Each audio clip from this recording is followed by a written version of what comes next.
ರಾಷ್ಟ್ರಪಕ್ಷಿ ನವಿಲುಗಳಿಗೆ ವಿಷದ ಕಾಳು ಹಾಕಿ ಕೊಂದಿರುವ ಘಟನೆ ಬೆಳಗಾವಿ ಜಿಲ್ಲೆಯ ಚಿಕ್ಕೋಡಿ ತಾಲೂಕಿನ ಮಾಂಜರಿ ಗ್ರಾಮದಲ್ಲಿ ನಡೆದಿದೆ.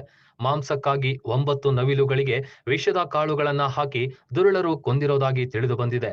ಗ್ರಾಮಸ್ಥರು ಕಳ್ಳರನ್ನ ಬೆನ್ನಟ್ಟಿದಾಗ ಕೃಷ್ಣಾ ನದಿಗೆ ಹಾರಿ ಪರಾರಿಯಾಗಿದ್ರು. ಬಳಿಕ ಅರಣ್ಯಾಧಿಕಾರಿಗಳಿಗೆ ಮಾಹಿತಿ ನೀಡಲಾಗಿತ್ತು. ಸ್ಥಳಕ್ಕೆ ಬಂದ ಅಧಿಕಾರಿಗಳು ಮೃತ ನವಿಲುಗಳನ್ನ ಮರಣೋತ್ತರ ಪರೀಕ್ಷೆಗಾಗಿ ರವಾನೆ ಮಾಡಿದ್ದಾರೆ. ಇದೀಗ ಚಿಕ್ಕೋಡಿ ಅರಣ್ಯ ಅಧಿಕಾರಿಗಳು ಓರ್ವ ಆರೋಪಿಯನ್ನ ಬಂಧಿಸಿ ವಿಚಾರಣೆ ನಡೆಸುತ್ತಿದ್ದಾರೆ.